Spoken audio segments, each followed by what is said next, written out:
This is WAAY 31 Law Call.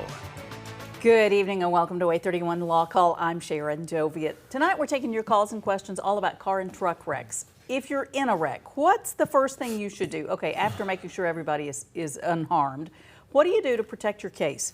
What if the other driver is at fault but they don't have insurance? Does that mean that you're going to be stuck with all that? Are you going to wind up paying the bills? What if you start experiencing pain days or even weeks after the accident, but back at the scene you said, I'm fine, I'm fine. Is it too late to do anything about that? Calling your questions tonight, asking about car and truck wrecks, the 31 Law Call number, 256-536-0077. You can also email a question. You can email any legal question any day of the week. You send it to lawcall@waytv.com. And when we get to a show that's on point, we'll pull some out. And we've got some of your email questions with us tonight. We've got Will League here from Timberlake & League. Good to have you here. All right, Sharon, how are you this evening? Doing well. We always like to start off with a video. You make the law call. We pull some video off of YouTube. This is real video. This accident, bam, smack into the back of the vehicle. And he's got that lovely camera collecting all the information. So, Will, you guys do personal injury cases all the time. That's car accidents, medical malpractice, but car accidents you see a lot. When you see something like this, what are you thinking? We do. I mean, so, in general, one in the front's got the right of way. The one in the back is one that may be making the decisions. It looked to me like this vehicle is in the middle of both lanes. The other guy's coming up at speed. Now in Alabama, the law of contributory negligence may apply. This guy may be acting a little bit reckless, both of them actually. So you're going to pass, the other car pulls in your lane, but you hit him in the rear. Yeah. Under Alabama law, contributory negligence would apply, which basically says, were you at fault for this collision in any shape, form, or fashion? What percentage can be attributed to you? And if you are not free from fault, then you may not recover for your damages, whether it be for your motor vehicle, for personal injury, for medical bills, pain and suffering, all those compensatory and or punitive damages that are awarded, to compensate you, A, for all the things you've been through, your medical bills, things like that, punitive damages to punish the other driver. But to get there, you have to prove liability. So when you're talking about a negligence claim, you have to have 4 elements, like baking a cake. You have to have sugar, milk, flour, eggs, all that. You have to have a duty, breach, causation, and damages. You have a duty to maintain your vehicle within the laws of Alabama. If you breach that duty and the causation, cause a collision or cause injury, and then what are your damages to make up compensatory damages and things like that. And so in this case, each party would go to their own insurance carrier because both of them had some level of fault. And Sharon, we're seeing a lot of cases or people concerned about their insurance rates rising. Yeah. You mentioned uninsured motorists out there. Okay. The studies are used to be 1 in 3, and now it's a little bit less because the laws have come into effect. Yeah, we're supposed to have insurance, but so many people still don't. They don't, and you have to go to your own comprehensive or your own collision, for that. But if you're for your injuries, you have to have what's called underinsured motorist. Okay. And you're making what's called no fault claim. And the question is, can your rates rise? And so you're insuring yourself. Let's say you've got an illegal alien that hits you, flees back to wherever they're from. Yeah. They don't have coverage. You have to look to your own carrier to cover any and all medical bills, pain and suffering, things like that. And under Alabama law, those insurance rates cannot rise. And so we get a lot of questions, people fearful about making a claim under their own carrier for fear that their insurance company is going to raise their rates or drop them. And you can look out there, you can Google what insurance companies raise rates after you are in a wreck and which ones don't. And that should make an important decision in picking your carrier, because you can be dropped. Give us a shout. Has anybody been dropped for too many wrecks or been dropped for making a claim? And so it may be that they wrongfully did that. And the law call number 536-0077. So can they drop you? I mean, in general, if I were a bad driver, eventually they're going to drop you. But one little accident or even an accident that's not my fault, Depends. Can they drop me? Well, if it's not your fault and it's a no fault, okay, under uninsured motorists, that's when somebody else is at fault and you're making that type of claim. It's illegal to raise those rates. Now, let's say you've got 1 at-fault wreck or 2. If they deem that you now are too big of a risk to insure, you better believe there's an out clause in their contract to drop you. And I've had one company since I was 16. My kids come along, start driving, and all of a sudden I'm in my 40s and I get dropped. And Kids are more expensive. Everybody out there Yep. with a child, 16 to Definitely. 21, especially the males, they're expensive. Definitely. You know, and the young drivers and the elderly drivers. So it's expensive, but underinsured motorist coverage, you know, you'll hear all these commercials, only pay for what you need. Well, don't let them tell you don't need it, because I can't tell you how many clients come in and they've signed the underinsured motorist waiver, and now they cannot make that claim. And it's a shame. People just don't know. People just don't know. I had a family member that got a letter in the mail. They'd been involved in an accident several months ago, got a letter in the mail from a lawyer's office demanding a certain amount of money, $15,000 or something. Well, you got to pay this right away. They had insurance, but they were scared to death. Am I supposed to go pay this? So when you get some sort of demand like that, what do you do with that? I tell people to take that to your insurance carrier, at least Okay. let them mount a defense. So when you buy insurance through any of the major companies, they have the duty to defend and indemnify you, meaning let's say someone makes a claim. And Sharon, you asked about them making a direct right claim to for them. their personal assets. You know, their options are pay it, but they have to get a release. They probably won't have a lawyer yet. So you have to get a bona fide release to make sure that, let's say you decide to pay that money. Now, I would advise against it as your lawyer, because again, even if your premiums rise, that will be minuscule in relation to what you may have to pay if you go it alone and do not cooperate with your insurance carrier. Oftentimes in insurance policies, there is if you fail to provide them timely notice, then they can deny you coverage. So in that scenario, make sure you get with your insurance carrier sooner rather than later. Allow them time to defend the case properly, cooperate with them, and they will indemnify, meaning they will pay any claim against you up into your policy limits. So don't ignore that. Gotcha. We got this email question in. This email came in from Trey. Trey said, I was backing out of a parking spot and another driver backed into me. The report claims I was at fault, but I don't see how. Obviously, the guy was going too fast in reverse. What do I do about that? Okay. Well, so let's say, you know, everybody's got a damaged fender and they're going to small claims court to tell the judge. Okay. The judge really can't tell. They're both backing up. And so let's first off, the police report is not admissible into evidence unless the officer or the officer's testimony about what happened is not admissible into evidence unless he or she saw that particular wreck. And so thereby, usually the police report is not admissible into evidence. So that's not the end-all, be-all. It'll tell you who, what, where, and kind of how it happened. But again, it's up to individual witness statements. Is there any video? Did somebody fly out and somebody already started? Usually those cases will be a toss-up under contributory negligence, will be like what we talked about earlier. But again, just because the police report says that one car is at fault, that doesn't make it so. And so, you know, scour the parking lot for any cameras, see if you can get some of that security footage, and that may go a long way. But again, in Alabama, it's going to be difficult under the strict liability. I'm sorry, strict liability. Comparative negligence is in other states, but here we have contributory negligence. Gotcha. Okay, so something like that, you're talking about the police report's not going to come in. So what evidence could you present what do you present when you're trying cases to get a judge or a jury to see what you want them to see? Well, we talked about earlier, remember you have to have that milk, flour, eggs to make a negligence claim. We have to show that they had a duty, and so what is that duty? We'll go to the law, we'll go to the Alabama Code, and find out what their duty was in that particular circumstances, whether it be a gunshot case, whether it be an 18-wheeler wreck, medical malpractice. We'll find out what the standard is, what the law is. Okay. Was it broken? All right, and so was that duty breached? And if that duty was breached, what was the proximate cause, meaning that breach, what naturally came from that breach, and what damages did you incur, whether it be under contract, whether it be under a motor vehicle wreck, any of it. And so you find out what the law, did they break it, did that cause you damage, and how much? And then you ask the jury the same questions in a longer format. And so we'll have, to prove liability, sometimes the officer comes in, sometimes there are witnesses, sometimes we play video, we show the rules of the road, sometimes state troopers come in and testify what the standard is, what they do wrong. And so once you get over that, what we call liability hurdle, then you start talking about the damages and what came of that. What was the value of your vehicle? Was it totaled? What does it cost to repair? Were you in a rental during that time? Did you have medical expenses? Were you able to work during those things? All those things would come in under compensatory damages. In the drunk driver cases, Sharon, where you've got speed, you've got alcohol, DUI, things like that, you're also looking at, in addition to criminal penalties, but punitive damages, and that's basically to punish the wrongdoer, and also to let everybody else know, to put them on notice, don't engage in this type of behavior, to preclude this in the future from anybody else. And so there's many different avenues to go under the damage.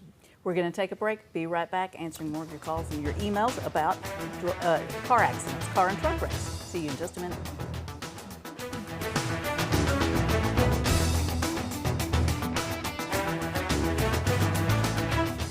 You're watching WAAY 31 Law Call, where lawyers come to help. Your rights, your calls, live. Hosted by family law attorney Sharon Doviet. With the personal injury attorneys of one of the Valley's most respected law firms, Timberlake and League. Featuring the knowledge of managing partner Michael Timberlake, with millions of dollars awarded to his clients. And the experience of attorney Will League, a strong courtroom fighter known for his commitment to winning. And the fellow partners of Timberlake and League Heath Brooks and William Meservey. This is WAAY 31 Law Call. 31 Law Call. I'm Sharon Doviet here with Will League from Timberlake and League. You're talking about one of your cases. You got a case going on right now, started in Georgia and has an 18-wheeler in it? Right. So it's a sad one. We were working on it last week. We were talking about it before the show. Single mother of 4 children. She's on her way home from her second job. Yeah. And she was sitting still. An 18-wheeler never checked up, hit her in the rear, and she perished. The different thing about this case is it's on a dash cam, on 2 different dash cams. We're seeing a lot more data on these type cases, and so one of the dash cams is from another trucking company. And the interesting thing about this case is we've had really having a rough time getting it out of the other trucking company, and we don't know if there's some type of agreement between them that they won't share this kind of stuff. But we're trying to get to the bottom of that particular issue. So. Similar to Alabama, you have to have a personal representative. Obviously, the deceased may not or cannot file a claim on his or her own. So you have to have a personal representative appointed by the probate judge to say this person steps in the shoes of the deceased and then can maintain an action for the estate. Gotcha. And basically that will go in accordance with the law of intestate succession. Was she married? How many children does she have? Things like that. And so within the 18-wheeler case, you want to find out, was a pre-terp inspection done? How was it done? What was going on with the vehicle? Was there a product defect on that particular truck, or was there a negligent or breaking of the laws to cause and contribute to this particular wreck? And so it's a sad case. We handle cases in Tennessee and Georgia, Alabama. Yep. The laws are a little bit different, but again, we're licensed. We have licensed attorneys in Tennessee, Alabama, and Georgia, and a lot of the laws are the same, and so it's those are difficult cases, and they break your heart when you have so many kids involved. You're talking about having trouble getting the video from another trucking company. Right. So what do you do to get that video? Well, you have to have subpoena power. Everybody's talking about subpoenas all over, Capitol Hill now, but until you file a lawsuit, you don't have subpoena power where a judge says, hey, there's a need for this evidence to be preserved and provided. And does the need override the interests of who has that particular evidence? And so without, the judge usually would sign an order like that to preserve the evidence to determine what happened in this tragic event. And would also balance, what's the harm to this company for turning it over? What's the cost of reproduction? Take into consideration all those things and make the determination whether or not they would have to turn it over to not only us, but in some of the cases, there are criminal aspects to it. If you're trying someone for vehicular homicide, things of that nature. When you have evidence, they'll get, in the criminal, the prosecutor will get subpoenas and obtain that evidence to prosecute their case, just like a civil lawyer will as well.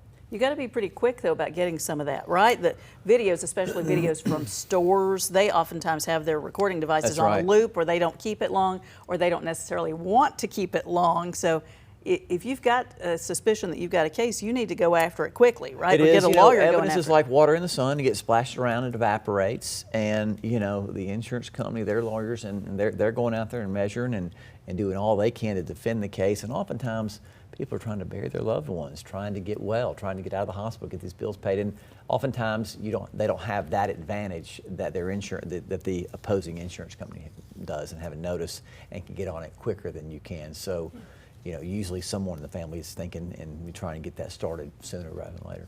We got this email question from Bailey. Bailey had written in, my father-in-law was in a wreck. He went to the ER and they said he had fractured ribs, and they sent him home to take an aspirin.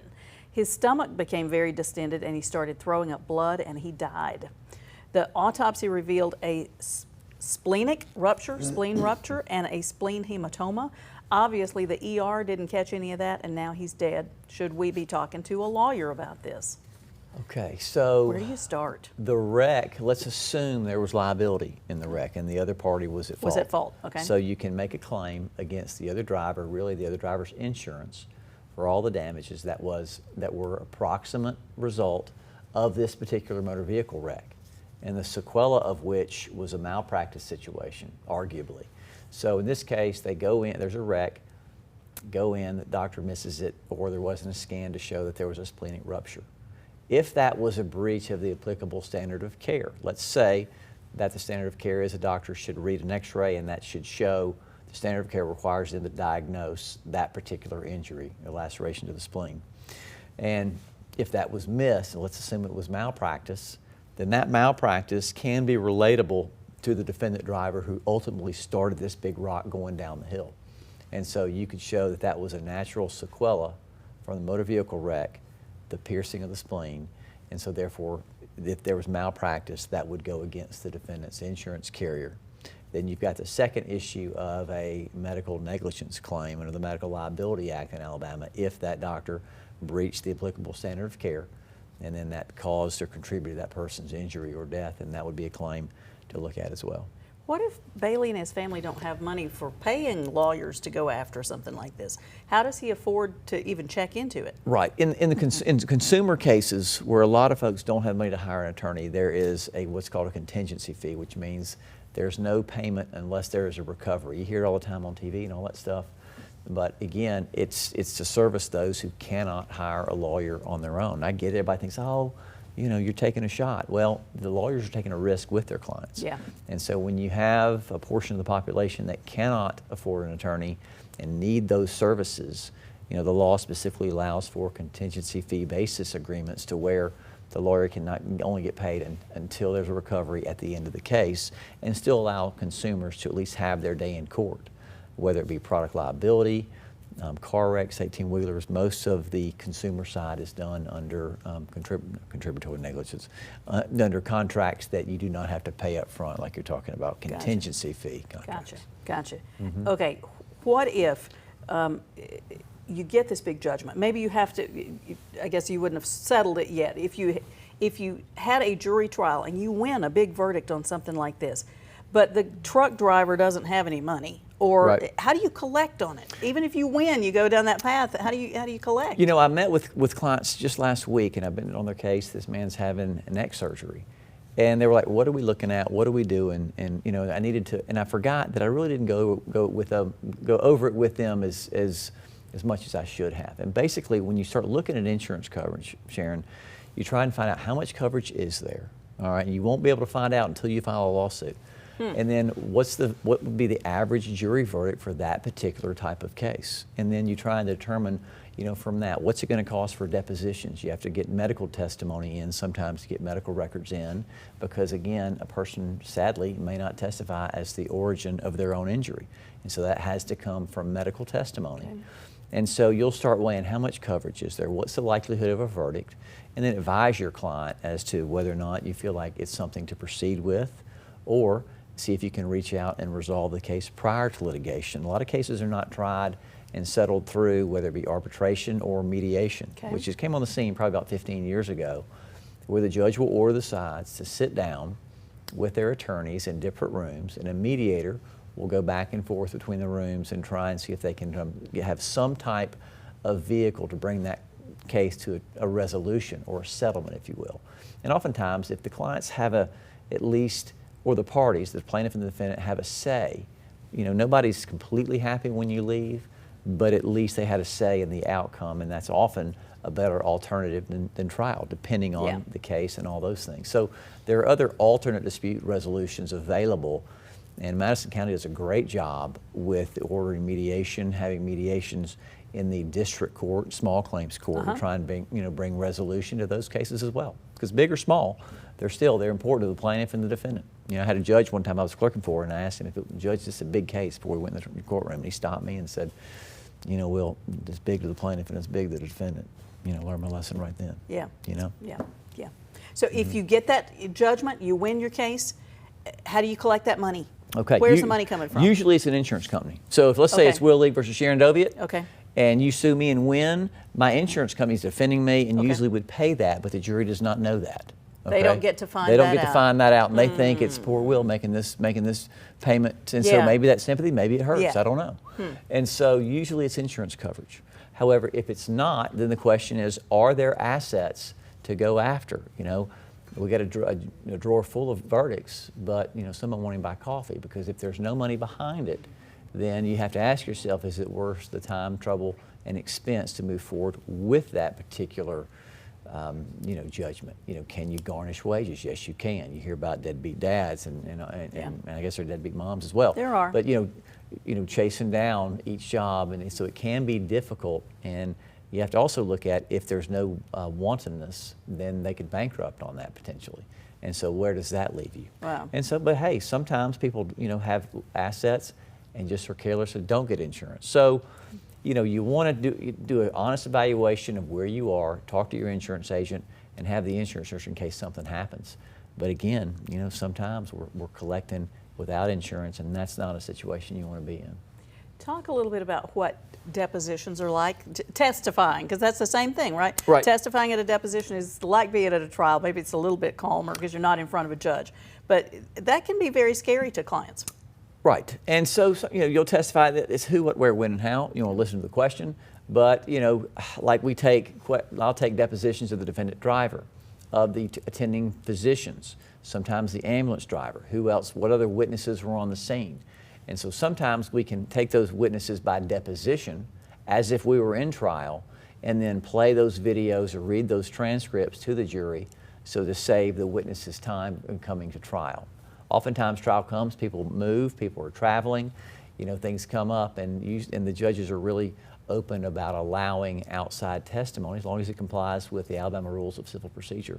But the depositions can be expensive, but it may be a way to tell the sides, hey, this is what's going to happen, this is what the testimony is going to be, and hopefully they can get together and resolve the claim. Let's take a break. We're going to be right back answering more of your questions about car and truck wrecks. Stay with us.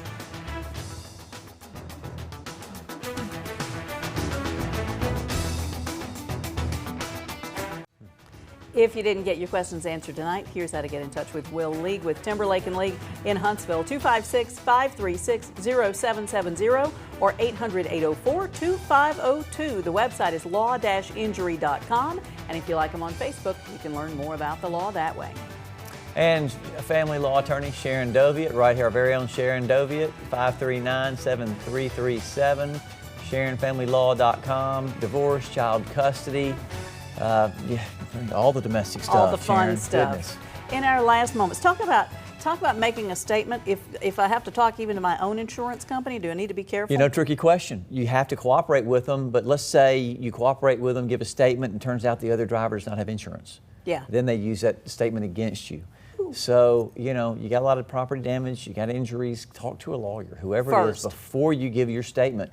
Because even innocently, you could submarine your own case just by the way the questions are designed. Insurance companies are not as sinister as they used to be about that, but we got to be very, very careful. Have a good week. See you next week. Good night.